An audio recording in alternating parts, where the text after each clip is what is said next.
Pühner ja mina olen siis Hiiumaa Gümnaasiumi ja Rakendusliku kolledži koolijuht.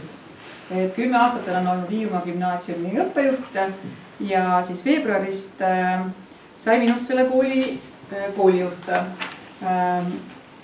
Me oleme ka jõudnud nii kaugele, et meie koolibrändiks sai Hiig Pluss, mis tähendabki siis tegelikult seda, et me võtame kahe kooli tugevused, liidame nad kokku ja see pluss kui positiivsus, kui see liitmismärk, siis annab meile sinna juurde liita palju erinevaid uusi õpiteid, väärtusi ja ka sellist, siis võib-olla sellist kogukondlikku mõõdet.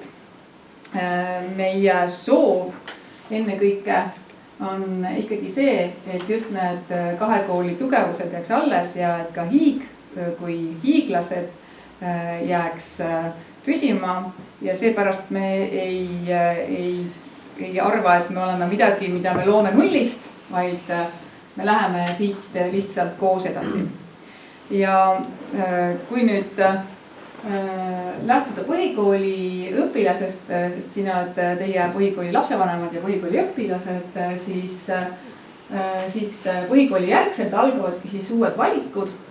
Ja mis siis põhikooli õpilase ja lapsevanema jaoks muutub, on see, et gümnaasium sellises headuses, nagu ta on olnud, jääb püsima, siis lisanduvad lihtsalt mõned uued võimalused ja ka siis kutse keskharidus, mida pole ammu enam Hiiumaal pakutud.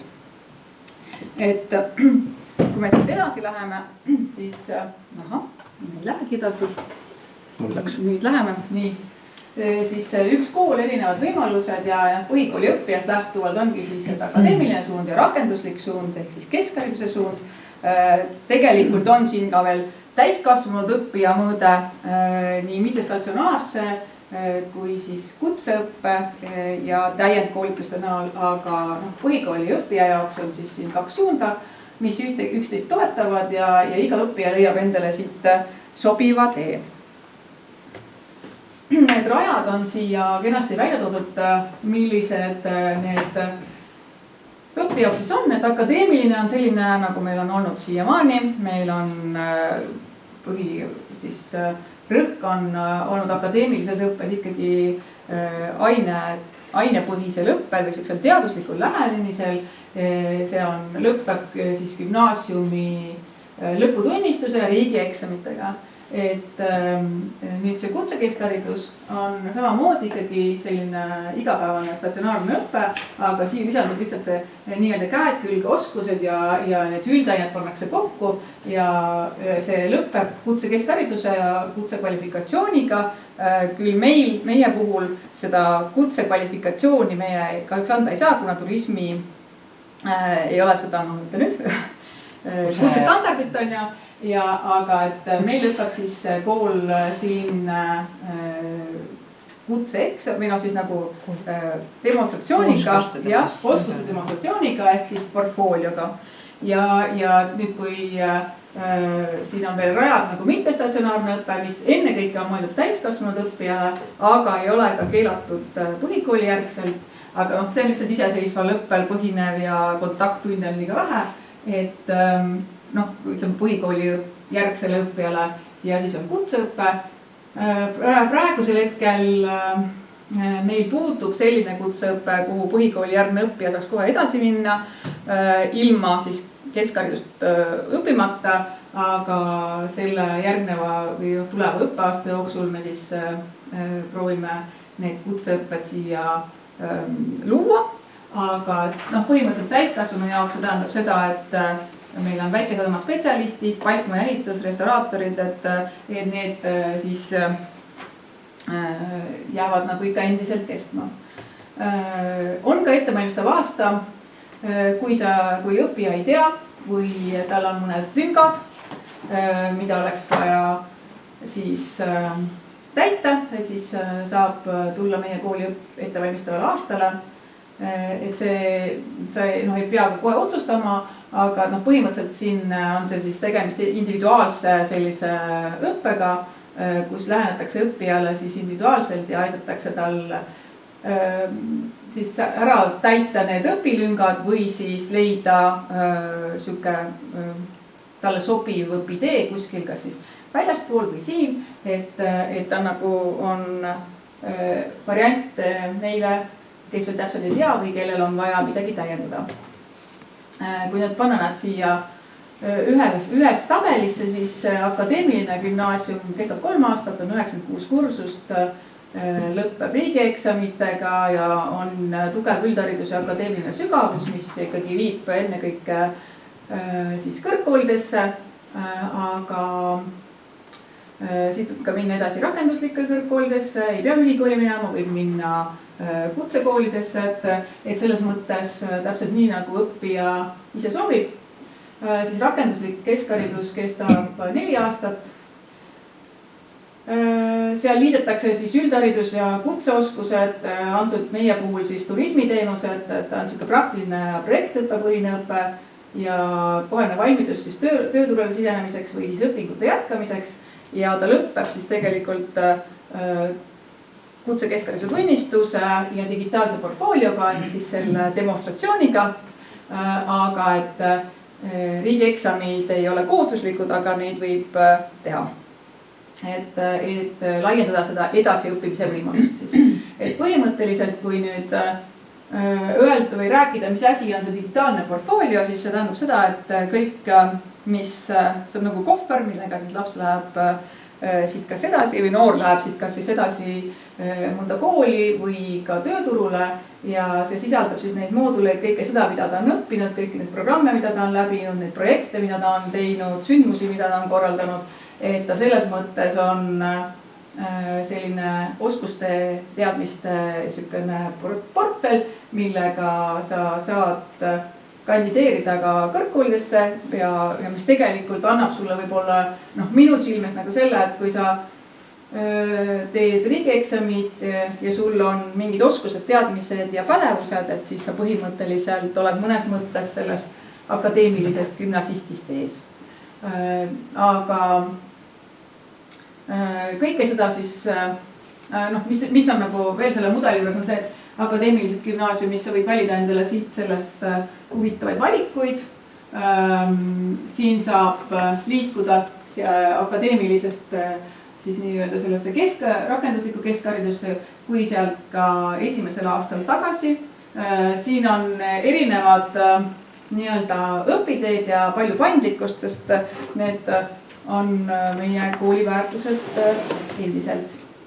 2 teed turismis on siis spetsialiseerumisega elamusturismi teenindus ja sündmuste korraldamine. Et on elamusturismi teenused siis keskenduvad põhimõtteliselt sellele, et luua külalistele huvitavaid ja meeldejäävaid elamusi. Ja selles on siis liidetud pärimus- ja pärandkultuur, toiduturism, ettevõtte äriteede arendamine, inglise keele ja põhimõtteliselt erinevate keelteoskused.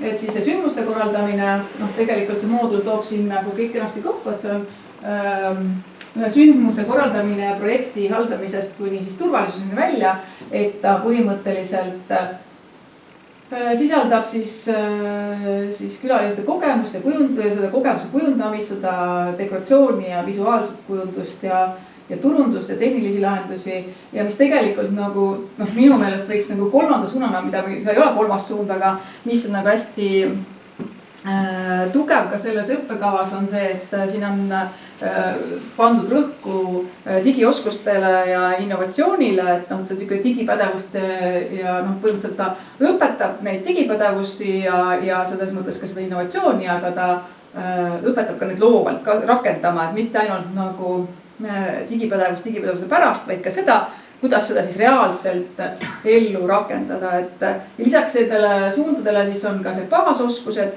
ehk siis õppija saab professionaalselt klienditeeninduse, siis nende digilahenduste, veebisaitide, digiturunduse ja kõik su erinevaid selliseid oskusi ja seal on ka selline, mis kõikide mõlemale suunale on ühine, on oskused eluks ja tööks, karjäär, vaimne tervis, õpistrateegiad, et on nagu selline, teil on sellised nagu nii-öelda kohustuslikud moodulid, ettevõtluse ärijuhtimise, sissejuhatus kutseõppesse, need on sellised kohustuslikud mõlemale suunale. Et ta nagu põhimõtteliselt, võib-olla rääkida nüüd, et miks just turism, et siis Kristel ja Raido oskavad siin kaasa rääkida, ma kohe annan neile ka sõna. Aga tegelikult turismini me jõudsime sellise, ütleme, pea 2-aastase töö tulemusena, me alustasime keskkonnast, siis olime vahepeal ettevõtluses, sinimajanduses ja turismis ja lõpuks jõudsime turismi, mille üle mul on väga hea meel, sest turismiklastri ja turismiettevõtjatega koos me vähemalt Pille sinuga ja Merje ikka tõsiselt usume sellesse, mida me teeme ja näeme, et sellest saab päris vägev õppekava, ainus, mis meil vaja on nüüd õppijaid. et see ja me tegime ka küsitluse siin 7–9 klass nendes põhikoolides ja selle tulemusena me saime ka sisendi ja mida siis noor tahab õppida, mida lapsevanem näeb, et ta võiks õppida ja kuigi selle, meil on siin turismiteenused on ja pealkiri, siis kõik selle me oleme ka sinna sisse pannud turismi vaatest, eks ju, et kõik oskused, nii ettevõtlus, mida soovisid nii lapsed kui lapsevanemad, loodus ja pärimus, selles mõttes looduse, loovuse, digi, kõik me oleme selles õppekavas kenasti siia sisse toonud ikkagi sellel eesmärgil, et see muutus, mis tuli kõrgemalt, oleks parim siin meie saarel ja nagu mida siis Hiiumaa kontekstis veel valida, kui mitte turismi. Et aga ma annan Kristelile ja Raidole nüüd sõna, ma ei tea, kumb alustab, et siis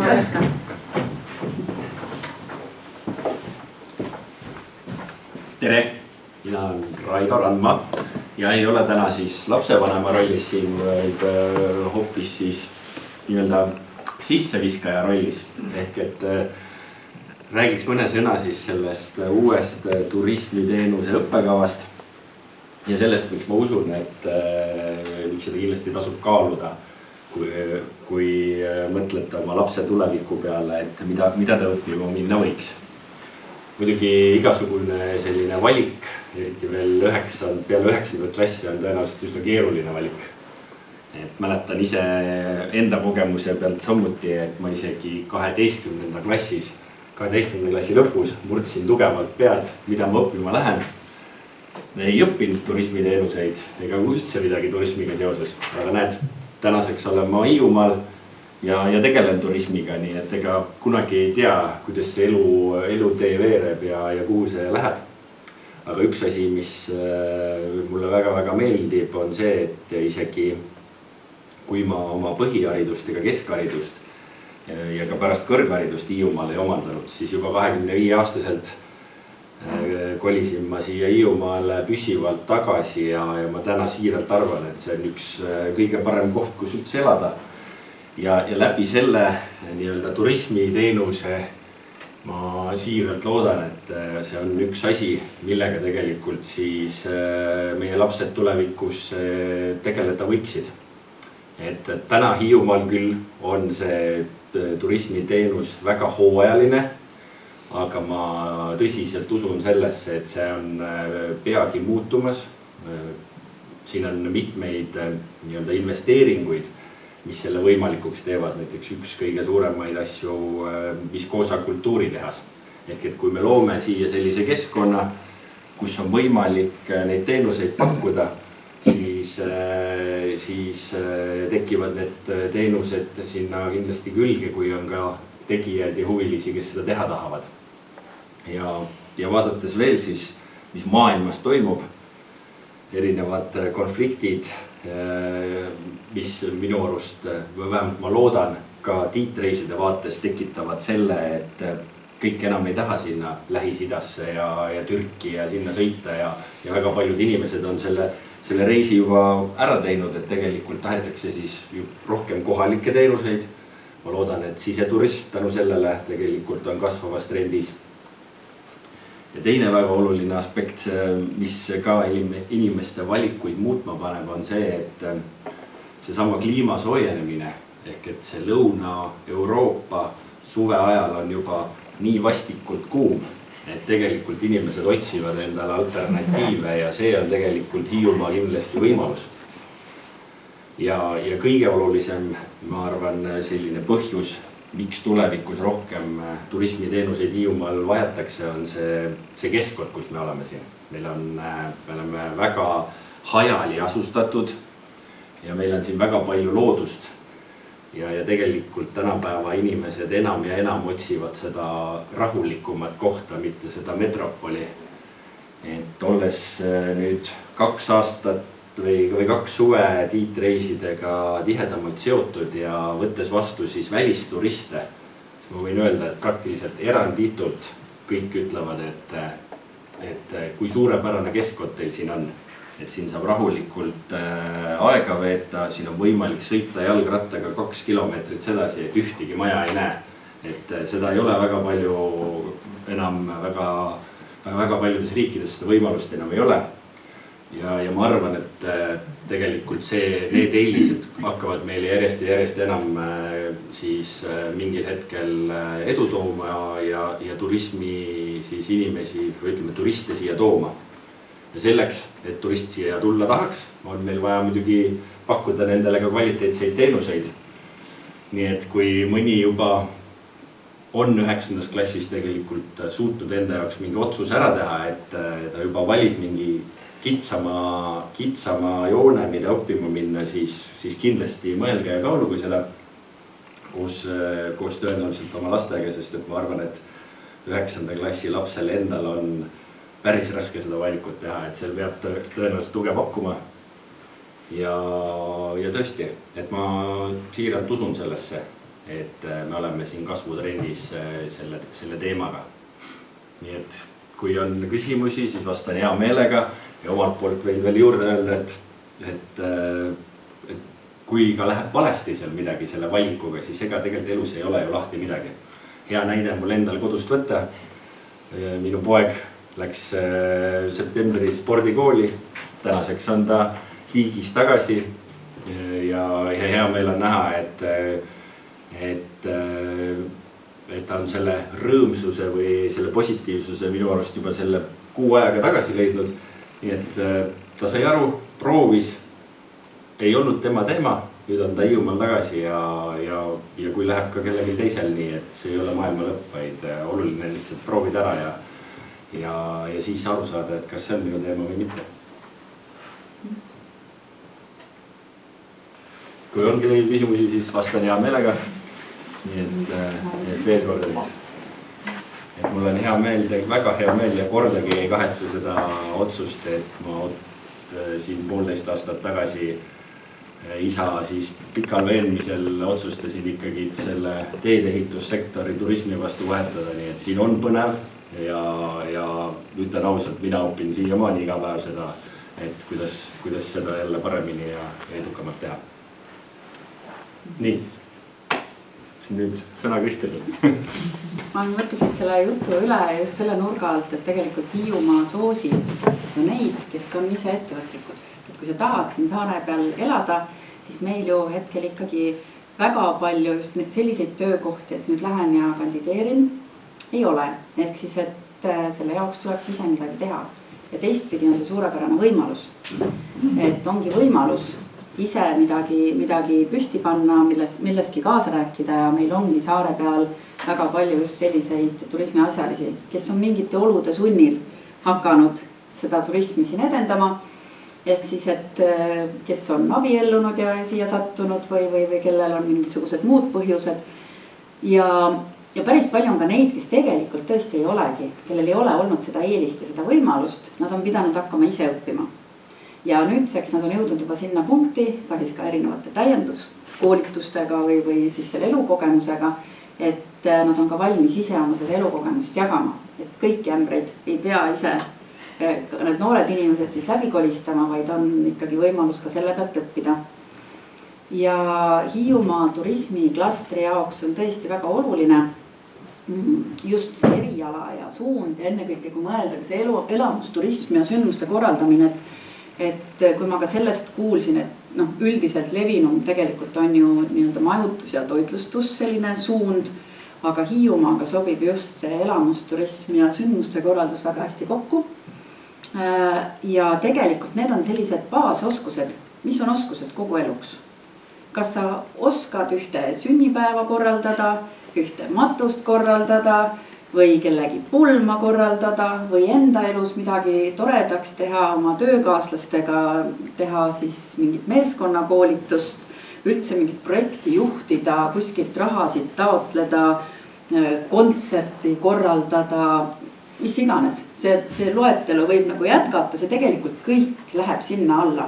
Et ei ole tegelikult olemas ju eraldi nii-öelda sellist turismisündmust, et mida me nüüd siis korraldame. Me ikkagi korraldame neid sündmusi meie kõigi jaoks, mis on toredad ja mille läbi me siis kutsume kaasa nii meie oma elanikke kui ka siis neid, kes tahaksid saart külastada.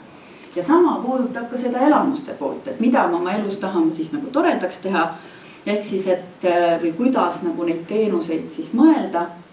Jällegi, et see on kindlasti üks selline baas, mille pealt saab minna õppima, teha täiesti ka nagu suunamuudatusi, kannapöördeid ja minna õppima midagi muud, aga sa tead, et sul on näiteks selline tugev ettevõtluse nagu kogemus, et sa tead, sa oled õppinud juba ettevõtluse mingid põhialuseid, sa tead, kuidas edasi minna, isegi kui sa nende kahe suuna peal ei jätka oma elus.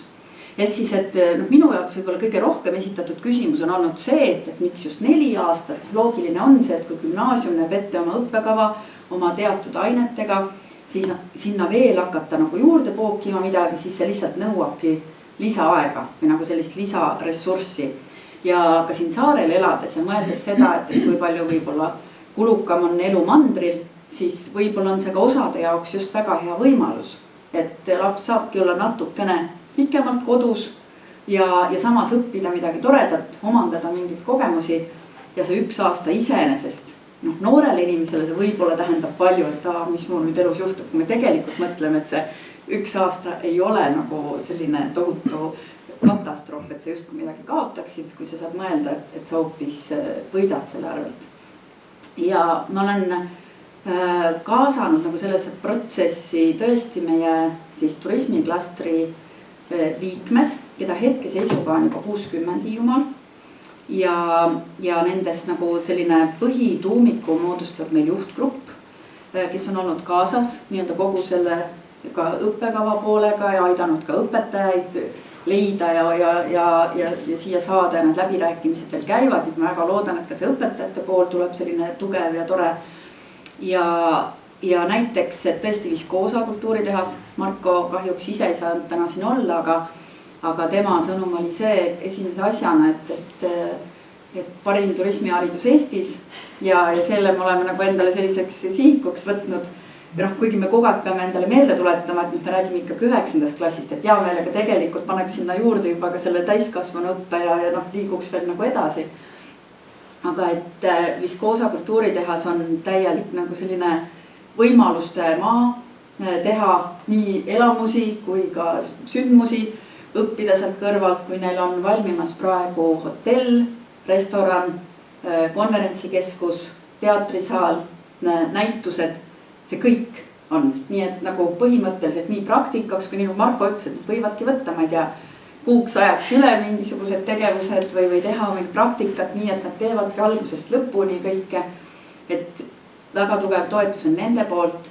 Siis samuti laupäeval ma kohtusin EHA retriidi tegevjuhiga, kes tegelikult ise on pärit Austraaliast.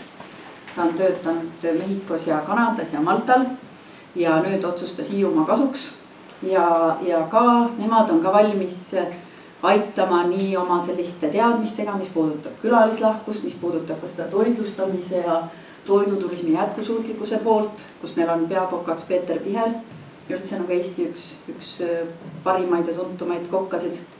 Ja ka seal, kuna nendel on see nagu siis väärtus või põhimõte, et nad võimalikult palju püüavad kasvatada ise ja saada seda ise siis sealt peenralt taldrikule ja kõiki neid asju nad on ka valmis jagama, kuni sinnamaani tegema ka lihtsalt selliseid väikseid õppereise. Samamoodi on meil siis seal samas juhtgrupis, meil on sadamad, meil on tuuletorn, meil on spordikeskus, meil on tiitreisid, kõik võimalik alates siis ülgevaatlusest kuni tegelikult sinnamaani, et kuidas olla reisisaatjaga kuskil välis nii-öelda nagu siis ekskursioonidel, et mida korraldatakse ju Eestist välja.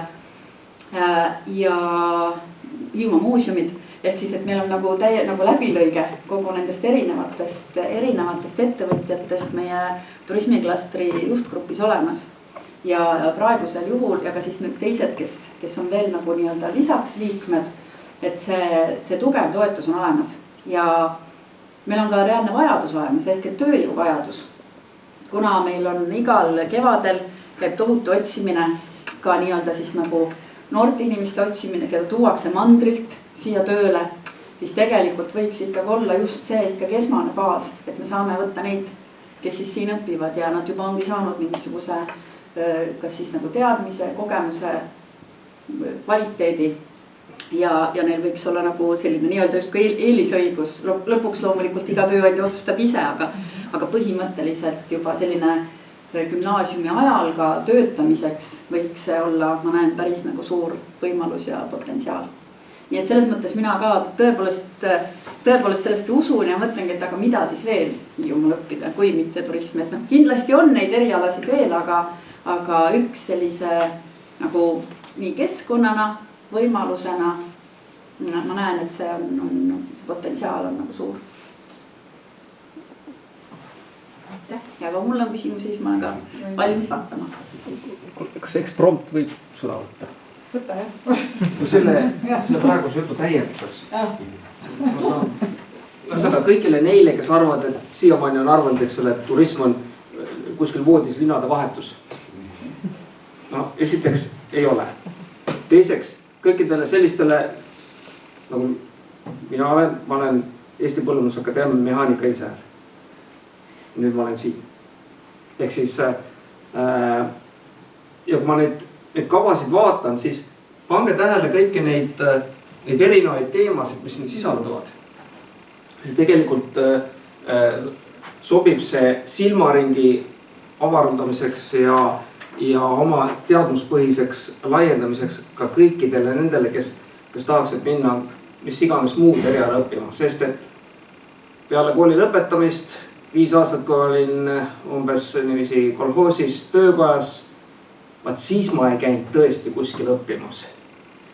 Siis oli kogemusõpe, et kuuma rauda kätte ei tohi võtta ja nii edasi. Aga sealt edasi, kui ma pidin hakkama eriala vahetama ja nüüd, kui ma nüüd koolis olen, siis vabandage väga, aga mitte ükski aasta ma ei pääse mingisugusest juurde õppimisest nii ehk naa. Nii et see, mida praegu siin õpitakse, see on tegelikult selline baasõppe õppimiseks. Ja siit edasi on nagu nii jääte õppima.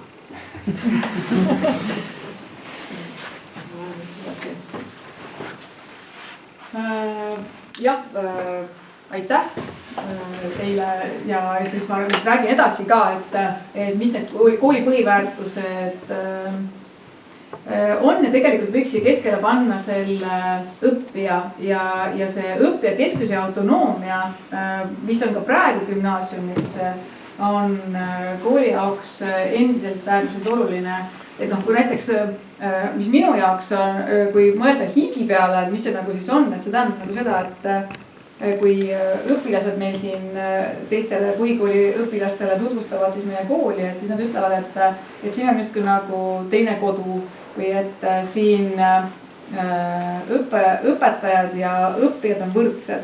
Et see on selline, ütleme siis selline väärtuste kasvatamine ka läbi selle, et on vastutus, mida me jagame, on respekt, mida me õpetame, on väärtuskasvatus ja sotsiaalne vastutus, kogukonnakeskus ja koostöö, see keskkonnateadlikkus ja kestlikkus, mis on ja jääb nagu väga oluliseks, paindlikkus ja mitmekesisus, ettevõtlikkus, demokraatia, osalus, loovus ja tehnoloogia avatus ja rahvusvahelisus, mis on ka selles turismiõppes igati sees, et rahvusvahelised projektid on olnud Hiigis 10 aastat, meil on 6 erinevat rahvusvahelist projekti selle 10 aasta jooksul, mida me oleme siin juhtinud ja oleme teinud. Et siis see rahvusvaheline mõõde selles turismis tähendab seda, et sul on võimalik minna praktikale välismaale, saada mõnes suures hotelliketis, mõnes sündmuste korraldamises või turismi mingis ettevõttes kogemus. Et see rahvusvahelisus saab nagu selles mõttes ka väärtust juurde läbi selle, et kui me siiamaani tegime koolide vahelist koostööd, siis nüüd me läheme õpirändele, ehk siis sa õpidki olles välismaal, on ju. Et see loovuse väärtustamine, tehnoloogia innovatsioon, et need on kõik nagu olulised asjad, mis on olnud Hiigis ja Hiiumaa ametikoolis ja mis jäävad ka nüüd siia Hiig plussi ja seda väärtust läbi selle nagu selle kooli kahe kooli liitmise on nagu väga palju, et ta nagu selles mõttes see Hiig pluss kui sellise õppimisvõimaluste laiendajana on väga-väga positiivne ja äge minu meelest, et see nii on. Aga nüüd ma annan sõna Aedale. Tere, Aedkogu juhi abi. Nüüd mõned praktilised näpunäited. Nii, selle aasta vastuvõtust siis ja see jutt käib nii siis selle akadeemilise gümnaasiumi kohta kui ka selle kutsekeskhariduse kohta, et vastuvõtt hakkab järgmine esmaspäev 30. Ja selleks ajaks tuleb nii Hiigi kui Haki kodulehele tuleb otselink vastuvõtu infole, kus on siis vastuvõtukord, see sama ajakava läheb sinna üles, on SAIS-i link, SAIS-i juhend, et sealt kaudu siis infot saab. Taotluste esitamine on 30. märtsist kuni 15. maini. Ja SAIS on sisseastumise infosüsteem.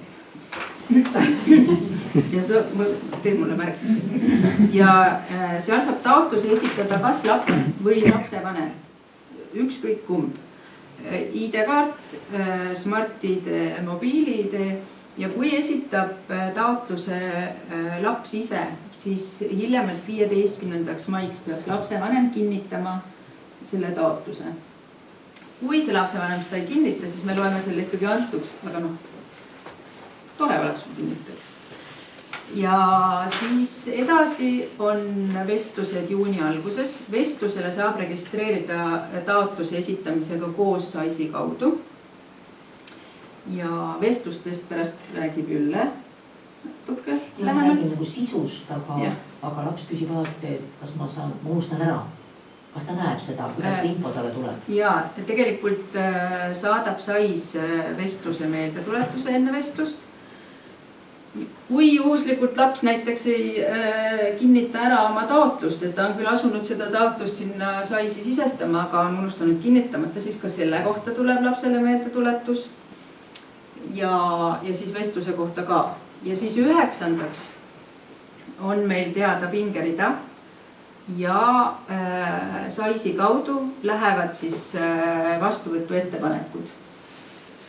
Selleks on siis oluline oma meiliaadress kindlasti korrektselt sinna sisestada, sest need kõik teated tulevad siis õpilasele või siis ka lapsevanemale, kui lapsevanem esitanud meilile ja siis see vastuvõtu ettepanekute kinnitamine 3 kalendripäeva jooksul alates selle teate saamisest on ülioluline. Kui seda ei kinnita, siis läheb kohe sealt pingereast välja. Ja kui nüüd tahtjaid on rohkem, kui meil kohti on, siis hakkab see rodu käima niimoodi, et kui keegi ütleb ära, siis saab järgmine võimaluse. Ehk et talle ei pruugi tulla teada 9. võib tulla 12. näiteks ja siis temal omakorda on see 3 päeva aega kinnitada. 30. peaks olema kõik lõplikud nimekirjad kinnitatud ja kui siis jääb vabu kohti, siis toimub jätkuvastuvõtt ja jätkuvastuvõtu raames saab kandideerida ka ettevalmistavasse õppesse. ja 10. peaks meil olema siis enam-vähem teada see seltskond, kes meil hakkab uuel aastal õppima. Nii. Jah. Ja seda vastutu ettepanekut saab ka lapsevanem kinnitada lapse eest, kui mis iganes pole last koha peal või on mingi probleem dokumentidega. Ühtegi paberdokumenti me ei küsi, kõik need lõpuhinded ja lõpueksamite tulemused liiguvad automaatselt läbi EHIS-e SAIS-i. Ainuke asi, mida me palume, on taotluse juures laadida üles oma 9. klassi hinnete leht. Aga ja seisuga siis põhimõtteliselt. No põhimõtteliselt jah, aga ta saab seda ka hiljem. Reedle kuupäevaga näiteks, et kui reedle kuupäevaga näiteks, et kui mul tuleb hinded välja nüüd reedel, et siis selle kuupäevaga näiteks. No kui ta kohe hakkab esmaspäeval taotlust tegema, siis ta paneb selle. Aga ta saab ka näiteks, kui tal kellelgi on mingite hinnete parandamist või midagi, ta saab hiljem seda sinna nagu seda värsket varianti uuesti üles laadida. Kuni 15. Siis on joonal. Jah. Nii, kas keegi tahab küsida midagi selle kohta? Ma pidin näitama SAIS-i. Ma tulles me seda SAIS-i siis need siin. Kas need SAIS-i teated tulevad kõik meilile, sellele meilile, mis paned seda, jah? Juba sul, Nii, ma teen ta siit niimoodi suur. Ja siin on olemas juhend. Kui jääb hätta selle avalduse esitamisega, saab alati kasutajatoest abi küsida. Ja tegelikult praegu meie seda konkurssi veel siin näha ei ole. Aga kui see sinna üles läheb, siis seal on ka minu kontaktid, juhul kui tekib mingi tõrge selle taotluse esitamisega seal. Ja see on ikka uue kooli nime alt see vastuvõtt. Hiiumaa gümnaasiumi rakenduslik kool. Just. Selle nime. Konkursse otsida saab ilma sisse logimata. Et sealt seda vajutan kuskil. Kui sa võid vajutada sinna.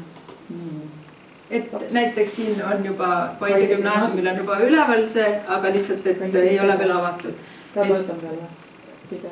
Ei, sa võid selle lahti teha, et meil põhimõtteliselt tuleb sinna nagu sama info, et mis on tingimused ja mis ta me ei olegi veel rääkinud. Ei ole jah, nagu peaks ka. Aga muidu jah, taotluse esitamiseks tuleb sinna sisse logida. Just. Nii, kes räägib meil siis nendest tingimustest? Tingimused on veel sellised. Kui tahate kandideerida Hiiumaa gümnaasiumisse, siis Hiiumaa gümnaasiumi vastuvõtu tingimused on järgnevad. 3 riigieksamit, kõikidel 50% vähemalt.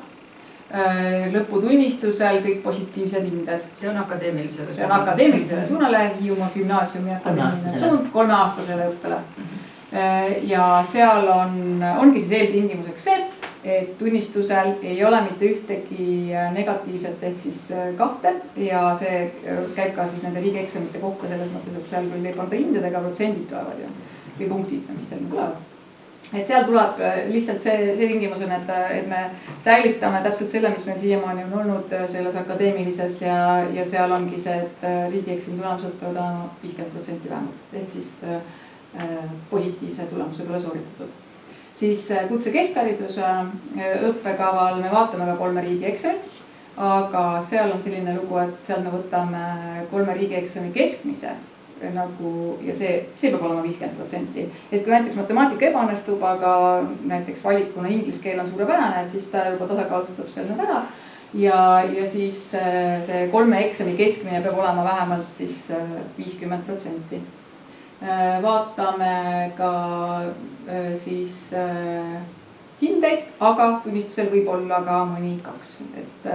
Et võtame vastu ka siis, ma ei tea, kui palju põhikoolis neid kahtsid seal olla võib, et lõpetada äkki 2 väga. Et siis on vanemavaldusega. Ja vanemavaldusega lõpetanud, et siis me nagu selles mõttes seda positiivset, et kõik hinded positiivset seal ei rakenda, et võivad ka olla 2. Aga mis seal peab olema on see, et riiklik õppekava peab olema läbitud siis täismahus. Ehk siis, et ei ole lihtsustatud õppekava. Et kui on lihtsustatud õppekava või on jah, et siis lihtsustatud õppekava on see ettevalmistav aasta ja siis me lähme sealt edasi. Aga et niimoodi need tingimused on ja vestlust me sellel aastal ei hinda. Vestlus on meil tundma. Informatiivne ja seal tegelikult ka vastuvõtu tingimustes tulevad siis need teemad sinna ära, millest vestlus nüüd saab lihtsalt edasi minna.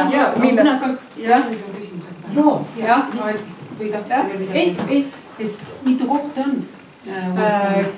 Gümnaasiumi ja akadeemilisel suunal on 48 kohta, see on maksimum, mida me vastu saame võtta. Meil on siin klassiruumi suurused piiravad, et 48 ja haridusministeerium on meile kutsekeskharidusest teinud tellimuseks 20.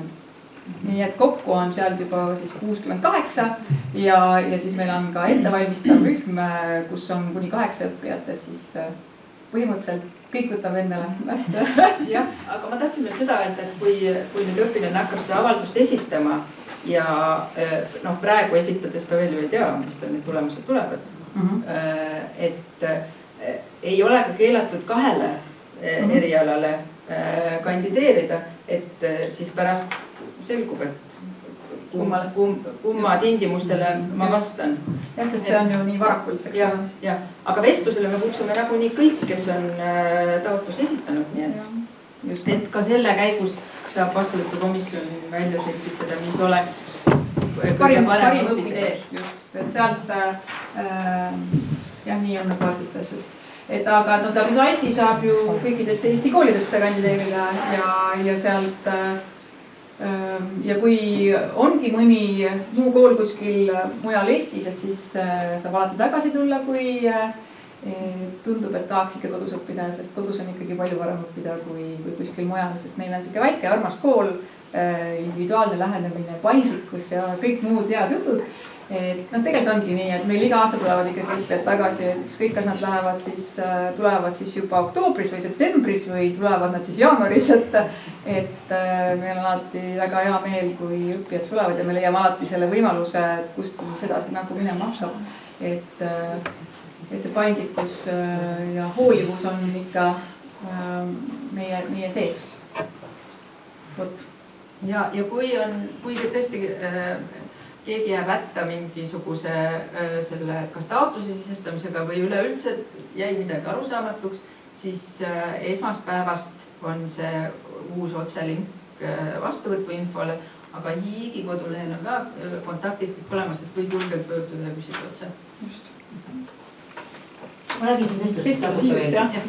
Et me oleme nüüd õpilastega koos teinud tiiru kõikides põhikoolides ja mis nende siis olegi küsinud, et mis teil vestlustest meeles on, et meil on kaasas 10 õpilased, 11, 12, siis täna nad siin just rääkisid Kärdla koolil, ütles, et taheti teada, missugused me oleme. Ühesõnaga iseloomuste natuke ennast, siis huvid ja hobid, millega sa tegeled.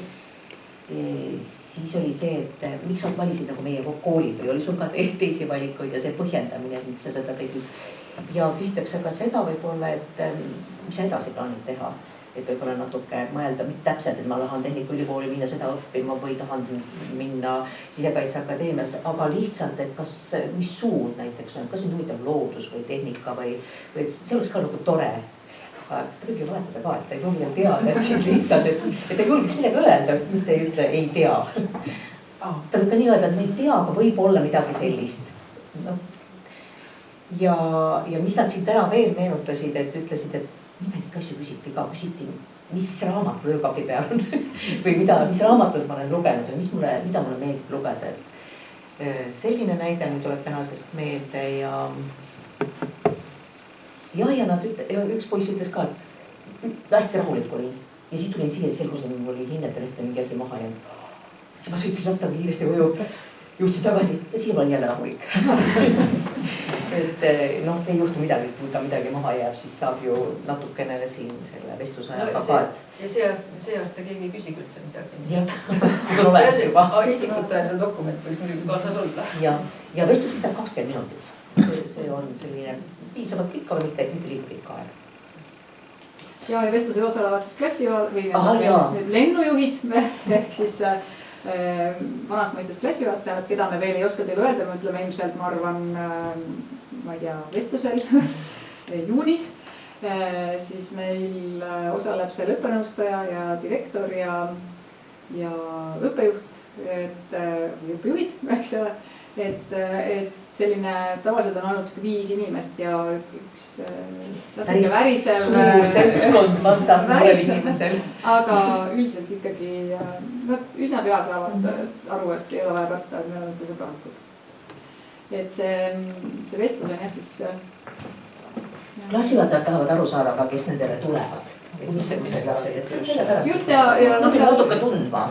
Jah, ja kui nad on just vastu võetud kooli, siis me teeme augustikuus ka põhiainete testid, et seal ennem viimane augusti nädal, siis me kutsume kõik õppijad kohale ja nad teevad eesti keeles, inglise keeles ja matemaatikas teevad siis sellised testid, mis ei sea neid kuskile pingeritta või midagi sellist, nad lihtsalt annavad õpetajatele selle informatsiooni, kust edasi minna, et mida tasandada ja kus nad parasjagu on, et see on selline lihtsalt väike sissejuhatus ka, et 1. september tuleb ja kool algab ja nad siis tuletavad meelde, et aga sellest kindlasti õppima ei ole vaja hakata kodus, et augustikuus ei pea selle peale raiskama, et ikka puhata. Aga see on meil alati olnud ja nii ta ka jääb. Ja. Peale testida on augustis veel valikainete valimine, et see on üldiselt niimoodi, et nad tulevad minu juurde ja siis me paneme kirja 3 aasta peale, meil on selline süsteem, et see jätkub, eks ole, et 3 aastaks valivad oma valikained ära ja kas sa mais otsid äkki üles kodulehe pealt korraks, kus see valikainete asi asub, et nad võiksid seda ennem kodus vaadata, nad võiksid suhelda nende õpilastega, kes meil koolis on, natukene arutada, teiste käest nõu küsida. Ja seal võib-olla midagi nagu muutub, aga seal on olemas kirjeldused ja saab siis natukene mõelda, et selle valikainega võib teha nagu oma suuna. Üks ütles, et ma tulin sellepärast Hiiumaa gümnaasiumisse, et siin ei olnud reaalsuund ja humanitaarsuund, vaid siin sai ise teha seda, ehitada. Nii läheb vastuvõtja ja kursuste jaotus ja valikkursused. See on nüüd nendele, kes sinna akadeemilisele gümnaasiumi poole peale. Ja siis on niimoodi, et siin on siis meie valikud, mida me praegu pakume. Need on need, mis on üldiselt koolis. Siin on kirjas ka õiguse alused, mis on Tartu Ülikoolis ja päris paljud on võtnud kursusi erinevatest ülikoolidest, edumusest.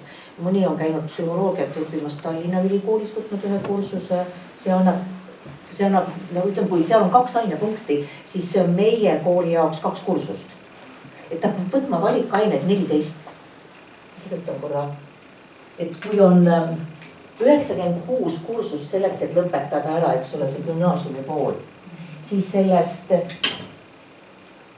sellest kooli ja riigi poolt on määratud 82 ja laps saab ise siis 14 kursuse piires teha neid valikuid ja sinna lähevad kõik spordikoolid, muusikakoolid, et tema see vaba aja tegevus läheb ka sinna, kui ta toob siis mingi tunnistuse või... Jah, vaba, selles mõttes kõik huviringid ka tegelikult kehtivad kutse keskhariduse puhul, et kõik need, millega õpilane tegeleb väljaspool kooli, et need on siis mitteformaalne õpe on ja siis seal muusikakool, spordikoolid, segakoorid, mis iganes, tennis, tantsimine, kõik millega on võimalik meil Hiiumaal huvihariduse mõistes nagu tegeleda. Et me arvestame 1 aasta siis 9 kursuseks, nii et ta nagu 3 aasta jooksul saab valida sealt nagu nii-öelda 3 kursust, eks ja kui ta näiteks spordikoolis teeb mitmel erialal midagi, et siis me nagu arvestame neid mõlemaid. Et see on sellepärast, et me lihtsalt tahame, et õppimise kõrvalt lapsed tegeleks ka oma huvitegevustega, et nendel oleks aega sellega tegeleda, et see on nende õppekava osa ja see on midagi, mida nad on valinud, mida nad tahavad valikuna teha, eks ju. Ja segakoor on muidugi meil hästi populaarne ja seal on, ütleme nii, et kui meil see aasta õpib 135 õppijat, isegi rohkem, mis nüüd meil on tulnud juurde tagasi, et siis äkki mingi 56 või oli selles segakooris. Et peaaegu pooled, et seal on nagu hästi palju, hästi tore on seal ja nad teevad minust näiteks viimane äge asi, mida nad tegid, oli see vabariigi aastapäeva Minu inimesed on, et seal Timo lihtsalt on võrratu ja Timo jätkab ka uues koolis huvijuhina, nii et kogukonna juhina paneme tema. Mõned tehnilised valikud on ka olemas siiski, et ei ole ainult humanitaar. Ja on tõesti, ma jäin seisma siia, vaata. Meil on igasuguseid, meil on igasuguseid põnevaid valikuid, näiteks programmeerimine, informaatika, siis on 3D printimine, et tegelikult need valikud on kokku pandud nii, et kui õpilasel on mingi konkreetne huvi, näiteks teda huvitavad digiteemad, siis ta saab valida ka siit erinevaid digiteemasid, kui teda näiteks huvitab arstiteadus või ta tahab mingit teadust, siis ta saab valida bioloogia ja keemia valikuid, füüsika valikuid inseneeria puhul, et psühholoogia, kõik valdkonnad nii-öelda on ikkagi kaetud, majandusettevõtlus, mis meil siin olid, igasugused kirjandus, meil on kirjandus ja film on hästi populaarne, filosoofia, keeled ja siis on keraamika, meil on megapopulaarne, sellepärast et ma ei tea, keraamikas ühest grupist saab iga aasta 3, see on selline. Vanemad õpilased lihtsalt räägivad alati need nooremad ära, ütlevad, et see on niisugune nii hea meditatiivne tegevus koolipäeva lõpus, et niisugune teraapiline ja siis nad valivad kõik selle ja siis Maris paneb neid tunni plaani. Praegusest kümnendikest on 3 gruppi, igas grupis on äkki 13 õppijat. Praktiliselt kõik, eks ju, on ikkagi valinud selle. Ja ma iseloomustaksin ikkagi seda tehnilist poolt ka, et tegelikult tehnilisega on nii, et seal ei ole mingit ettekirjutatud konkreetset kava, vaid vastavalt sellele, et on riiklikus õppekavas on nii laialt see kirjutatud, siis tegelikult vastavalt grupi huvile on võimalik minna nii sügavuti kui vähegi võimalik vastavalt selle grupi soovile. Õppijast lähtuvalt, jah. Jah, selles mõttes, et kui tugev on grupp, nii tugev on ka sisu. Lõpptulemus, jah. Lõpptulemus. Jah, et see on see õpetaja autonoomia, mis meil siin koolis ka väga tugev on. Et seal... Ja küsi. Jah. Et kas saan õigesti aru, ma saan aru, et see valikkursuste valim on ju väga suur, aga kuna sain aru, et on vaja esitada õpilasel siis mingil hetkel ka mingi nagu tunnistus või mingi paber või midagi, et kus ta osaleb, et kas need trennid või muusikakoolid või kus iganes, kas need peavad olema registreeritud EHIS-es? Ei, need on huvihariduse nii-öelda need õppekohtadele? No ütleme nii, et Hiiumaa nendel on õppekavad on ju, et spordikooli omal on teisiti õppekavad, Tiina tegi meile ka õppekava, ujumises on ka õppekava, me oleme nagu koostööd teinud nende treenerite, nende juhendajatega on ju.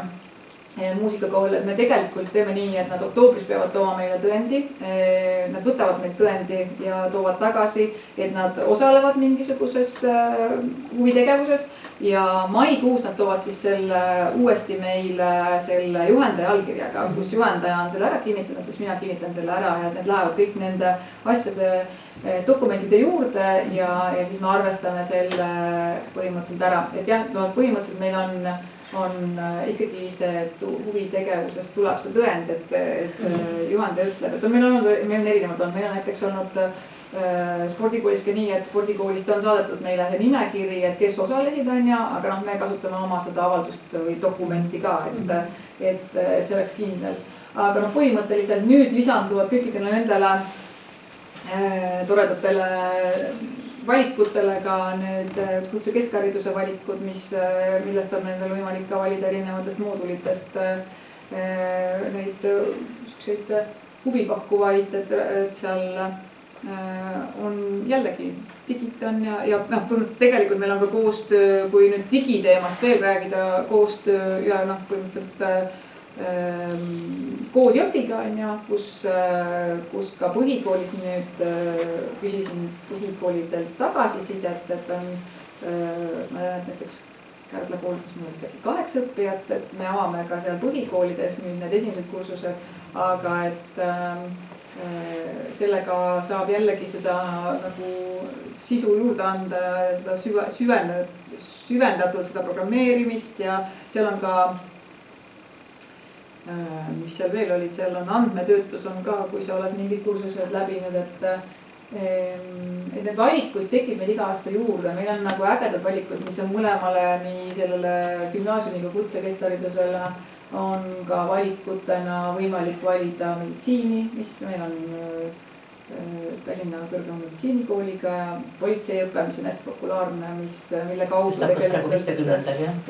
tegelikult on läinud päris mitu meie noort ka politseinikuks või siis tolliametnikuks õppima, et noh, ja meditsiinikooli on siin kandideeritud ja mindud, eks ju, et nad selline praktiline või sihuke mõtestatud õppimine on olnud alati meie koolis ja et neid niimoodi nüüd plaanime täiendada koos, oleneb, kas projekt nüüd saab rahastust näiteks selle, mis koosakultuuritehasega on seal droonide teemaline üks kursus ja et seal on nagu igasugust huvitavaid asju, et mis seda meie valikute osa rikastab, et seda me sinna ikkagi juurde toome.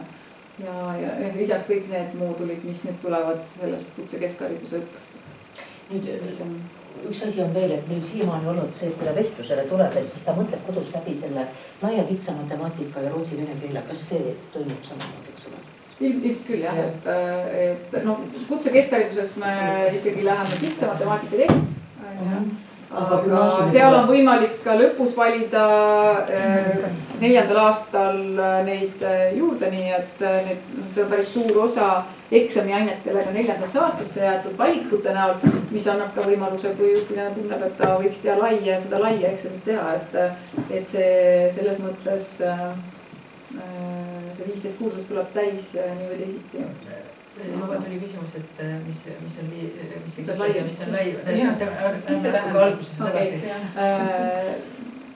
Lai matemaatika, seal on riiklikus õppekavas on siis kitsas matemaatika ja lai matemaatika. Lai matemaatika on, ütleme siis need õppijad, kes on matemaatikas võib-olla edukama, kui nüüd viisekalt öelda, eks ju. Aga ei pruugi olla, et meil on ikkagi laia võetakse rohkem kui kitsast, sest osad ülikoolid sina siin oskad toetada mind on ja ikkagi nõuavad laia eksamit. Et siin võiks natuke jah sellepärast, kas või vaadata seda edasiõppimist, et siis, et kas mul on seda laia eksamit vaja, et siis ma ei lähe kitsasse. Ja laia eksam tegelikult annab ka ülikooli kandideerides, kui sa teed laia eksamit, 16 lisapunkti enne, mille pärast ka siin seda laia vahel valitakse rohkem kui kitsast. Aga et see kitsas on ikkagi, ta läbib küll samad teemad, mis see lai, aga lihtsalt mitte nii süvitsi võib-olla, et ta nagu ikkagi mõnes mõttes on lihtsam ja läheneb, noh ütleme nii, et kui on raskemad ülesanded ja kergemad ülesanded, siis neid väga raskeid ülesandeid seal võib-olla ei lahendata, jah. Et ta nagu on, ta on nagu selles mõttes ikkagi kui sa matemaatikat nagu väga hästi ei oska, siis kitsas oleks nagu õigem valik. Matemaatika ei ole sul lemmik. Jah, või niimoodi on õige mõelda, kui matemaatika ei ole sul lemmik, et siis kitsas võib-olla on õigem valik, aga samas noh, nii ei saa öelda, et meil on ka võimalik alati juurde õppida ja noh, et ta selles mõttes peaks ikkagi nagu natukese vastama sellele, mis on sinu unistus või mida sa tahad edasi õppida, et sealt lähtuvalt ka. Et kas see kitsas sobib seal, kas sa siis paned võib-olla mõned uksed lukku, kui sa valid kitsa. Aga põhimõtteliselt gümnaasiumi osas, akadeemilise gümnaasiumi suuna peal on nii laias kui kitsas matemaatikas mõlemas 15 kursust. Ehk seal me kunagi alguses oli seal nagu erinevalt, aga me läksime selle peale, et mõlemas on 15 kursust ja siis nad seal kenasti saavad ühe palju seda matemaatikatundi ja lihtsalt osad harjutavad seal kitsas siis võib-olla rohkem. Aga ütleme, kutse keskhariduse poole pealt on riiklik miinimum on 8, aga meie paneme sinna 9 kursust matemaatika. Ja keeled, rootsi keel, vene keel? Rootsi keel ja vene keeled võid valida kooli tulles on saksa keel, rootsi keel ja vene keel. No saksa keel on nendele, kes on saksa keelt põhikoolis õppinud, aga kui sa oled õppinud ka vene keel, siis sa võid rootsi keelt siin hoopis õppima hakata, et seal lihtsalt vene keelt on meil 3 aasta peale, mul on see aparaat käes, 3 aasta peale 5 kursust, siis rootsi keelt on 6, kuna rootsi keelt on ikkagi hakatud täiesti uut nullist õppima. Aga teine variant on, meil on ka kus edasijõudvate rühm, sest juba Käina ja Emmaste juba ammu õpetavad rootsi keelt, et siis nendel on see edasijõudvate rühm, et nemad lähevad siis sealt nagu justkui oma rühmaga edasi, et Emmaste õppijad alati satuvad ühte gruppi. Ja mis me sellel aastal ka teistmoodi on, et kui siiamaani me oleme olnud 10, 11, 12 klass, siis nüüd uues riigikoolis on siis tuleb G1, G2, G3 ja kutsekeskhariduses on K1, K2, K3 ja K4. Nii et me teeme selle muudatuse ja lihtsalt see G1, me oleme põhimõtteliselt see G1 ehk see gümnaasiumi esimene lend jaguneb 8 rühmaks. Aga need, kes praegu meil õpivad, nendel läheb vana õppekava edasi täpselt samamoodi nagu jäävad ikkagi 11-12 klassid seal. Aga siin, et siis kui tulevad siin uued õppijad, et siis tuleb see G1 ja K1. Ma korraks küsin, kui nüüd noorel selle valikkursuste tegemisel, kuna 14 kursust või kursust vaja valida, see päris korralik kots, et kas siis Ülle aitab, kui noor on hädas? Aitab küll. Ja selle vestluse ideega, miks me siin informatsiooni kogume, mitte ei hinda, on nagu see, et tegelikult me saame juba, Ülle juba vaikselt kirjutab seal kogu aeg neid huvisid ja asju üles, et ta see on nagu väike eeltöö ka selleks vestluseks, et kui õpilane on seal ära valinud, et siis saab muidugi ja Ülle abiga ja ju ära valitud need, aga et neid õppijaid on ka, kes valivadki hästi palju erinevaid kursuseid, ei tea, mida nad täpselt tahavad, et siis see on täiesti okei, aga mõni õppijana valib ikka nagu kõikvõimalikud asjad, aga see kogemus on ka see, et kui nad on, meil on 30 minutit, see on pikem, et lihtsalt saab seda arutada ja vaadata, et vaatamegi vahest niimoodi üle, mõtleme, mis talle võiks sobida ja siis on vahest nii, et mõni ütleb, ei, ma mõtlesin kõik kodus läbi, nimekiri on mul siin, panen kirja ja siis on 3 minutit, et on läinud ja ongi nii. Aga teine tuleb ja ta pole üldse vaadanud ja siis me hakkamegi vaatama ja midagi, et vahest natuke üle ka, et järgmine ootab. Järjus ka teeme ikkagi arutelud ja kõik need ära, aga võib-olla ei oska ju lapsevanem kõiki nüansse nagu seal niimoodi. Ja midagi saab natuke muuta ka. Ikka saab, ja ikka, kui näiteks meil on ikka neid, et 11. klassist tulevad, ütlevad, et mina küll ei tea, kes need valis. Et siis me vaatame ikkagi ja laseme muuta, et kui see valikkursusele peab jääma 6 õppijat, et kui seal on väike rühm, siis on keeruline seda muuta, sest see muidu ei avane. Aga kui on ikkagi see mängumaa seal olemas, et sinna jääb veel piisavalt õppijaid, siis on võimalik saab ümber valida ja saab ära võtta. Saab siis teha, kui kursus ei ole veel alanud, ta peab ennem otsustama selle. Need reeglid me kõik räägime ära. Just, et need valikud on senikaua valikud, kuni nad hakkavad peale, siis nad muutuvad kohustusteks. Et see 96, et kõik, mis sa oled valinud, seal peab ka siis positiivsele hindele tehtud olema, muidu ei saa tunnistust. Et see on nagu see, et mis nagu, me oleme siin paindlikud ja hoolivad ja sõbralikud küll, aga meil ikkagi reeglid ka, et need reeglid ja nendega me tegelikult oleme päris järjepidevad olnud, et me kui ikka midagi tegemata, siis ikka peab leidma selle viisi, kuidas seda teha. Ja juhtub seda ka ju, et kursus ei avane, et tuleb uute inimest, kursus ei avane ja siis me peamegi midagi muud asemel otsima, nii et me tavaliselt 11. alguses vaatame üle, et kas ta peab kuskilt midagi juurde võtma või võtab ülikoolist midagi või et praegu see aasta 11. päris mitmed võtsid ülikoolist mingeid kursusi. Just ja on ka sellised õppijad, kes valivad ära ja siis tuleb välja, et nagu ei avanegi siin, et siis tema valikud ei ole teiste valikud, millest on muidugi kahju, aga et siis me teeme ka sellist asja, et me paneme mitme aasta peale kokku, et võtamegi ühe õppijad ja teise õppijad ja näiteks filosoofia on olnud selline, kus me oleme teinud 10-11 koos ja sellised spetsiifilisemad huvid, nagu näiteks mingid bioloogia valikud, et seal on ka olnud nii, et on need õppijad olnud siis keemiad ja need on ikkagi, mis ikkagi on selline keerulisem valik, mis ei ole nii populaarne, siis me leiame selle viisi, et nad saaksid selle ikkagi kätte ja lihtsalt ütlevad, et me avame järgmine aasta ja me paneme siis huvilised kokku. Et siin tegelikult selles nimekirjas on sellised, mis ei ole kunagi avanenud, sest ei ole täis tulnud seda õppijate arvu, aga me ei ole teda ära võtnud, et meil ei tea võib-olla keegi kunagi ikka mida. Näiteks programmeerimine ootab meil nüüd 10. klassi õpilasi.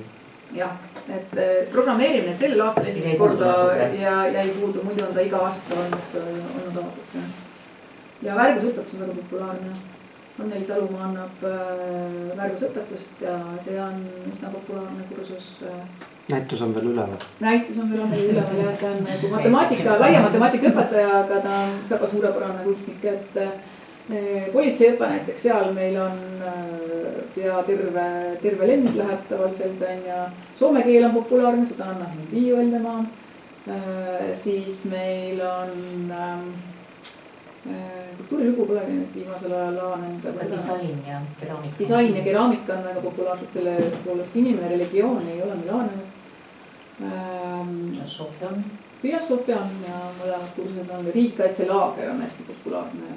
See on selline, mis liidab neid seda Tanel Kapper ja Kaitseliit viivad läbi ja seal kursus on nagu kohustuslik.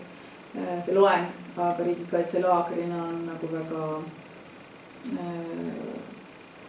väga populaarne, ütlevad, et see liidab neid üheks ja seda on ka tegelikult riiklikult hinnatud, et siin eelmine aasta oli Riigikontrollid, kes ütlesid, et nii ägedat laagrit ei ole kuskil mujal Eestis. Et nii on jah, et siin on meie valikud ja neid saab siin üllega siis valida ja siia lisanduvad siis kõik need, mis tulevad juurde sellest uuest suunast.